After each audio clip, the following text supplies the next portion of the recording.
Welcome back to my channel. In my last video, I discovered this channel here, crazydogtshirts.com, and I just noticed it because it was appearing on Google for a pretty solid keyword that Redbubble itself was not ranking for. It was actually this keyword here. Can't work today, my arm is in a cast.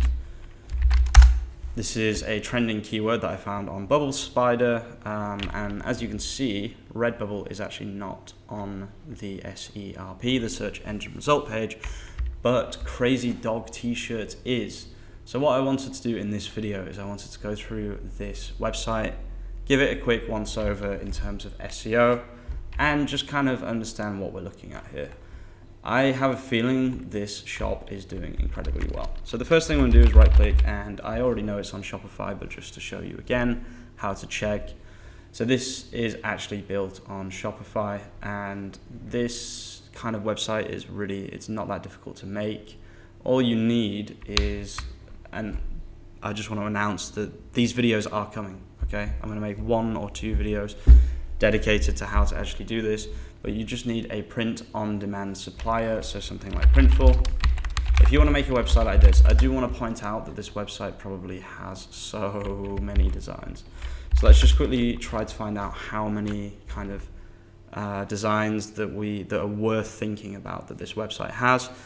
As many of you know, or some of you might not know, I like to use search operators to find out how many pages a website has indexed on Google.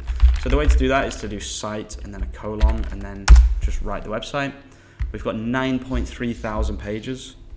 So already I can tell you that that's very, very good. Interestingly, it doesn't look like they've set up Google Search Console. So yeah, that's kind of weird. I don't really know why. So let's just open a couple here. So collections, uncle. So a lot of these are going to be collections. I don't really want to see collections, so let's do in URL. I think product is no. How do you see an actual product on a Shopify store? Products. Okay, with an S apparently, and now there's 10,000 suddenly, which is kind of crazy. Okay, so yeah, this is the kind of thing I want to see. I would pick this example of all the examples. Price $13.99. That's very, very cheap. That's incredibly cheap. This website is incredibly interesting to me, and I definitely want to make something similar, but definitely more niche. Sorry about this, just ignore all of that. Let's go on dashboard here. I just want to see how this website looks on Ahrefs. I'm really curious about this website. Makes me really, really think, oh my, that's a lot of organic keywords. For reference, the website that I work for has 10,000 keywords, 15,000 keywords nowadays. Let's see, it seems to be quite an old website because you can see here that it's going all the way back to March 2013. So it actually doesn't have that. No. It's rank 1 for funny t-shirts. No. Impossible. Impossible. No freaking way is that. Oh my lord. Okay, so I think I'm gonna have to make a strategy here. I would love to buy this website. Oh, I would love this website.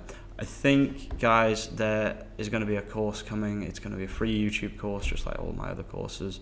How to do this here. This URL is wrong. Funny woman.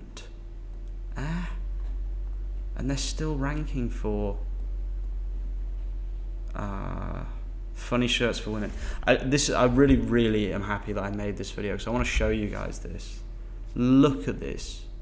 They're ranking for funny shirts, and they're just some Shopify website.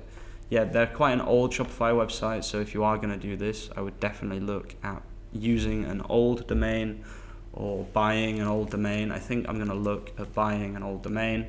I'll go through all of this in my YouTube course, but let me just quickly kind of lay out the steps from my head right now.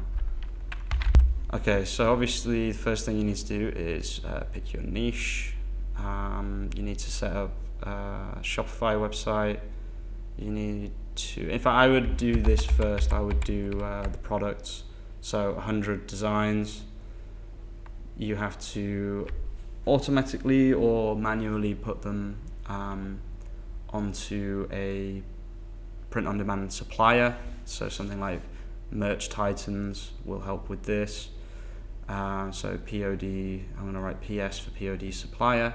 And then you can automatically upload to Shopify, or I think you can use Merch Titans to do both of these two things at the same time. I'm pretty sure that's how it works. So you need to upload to your Shopify store, and then you can set up your Shopify store to look nice. The reason I recommended that you do that is because if you try to make your Shopify store look nice without products, it doesn't really make sense. It's better to have your products first and then set up your Shopify store. And then I have some very, very interesting marketing techniques. I just saw one from Online Income, which completely blew my mind. But yeah, we're going to need social medias, and that's pretty much it, guys. But there's going to be a lot more content in the actual videos, of course. I think it's really impressive that you can rank for this. The same thing is true for the website that I'm working for, iSuit. We're ranking for things like luxury jeans, etc., etc. It's really, really interesting what you can actually rank for, because someone's got to rank for it, right? Someone at some point has to be the person ranking. So there's no reason it can't be you. People say Shopify is not good for SEO. Well, these guys here have completely proven that incorrect. These all look like Canva designs. These all look like things taken directly from Redbubble, honestly. Yeah, this website's crazy. I would love to have something similar to this. They've got all the different categories, everything. This is absolutely insane. It's almost like its own Redbubble, but all of the profit goes to, yeah, the person who spent the time uploading all of these products and ranking for some frankly insane keywords. This is the power of having your own store. You can do whatever you want. It's much simpler. You can set it up exactly as you want instead of how Redbubble wants. And it should be more profitable. Obviously, you're taking on more risk, but with more risk, normally there's more reward. And in terms of risk, I think print on demand is fairly low risk. The main risk is returns.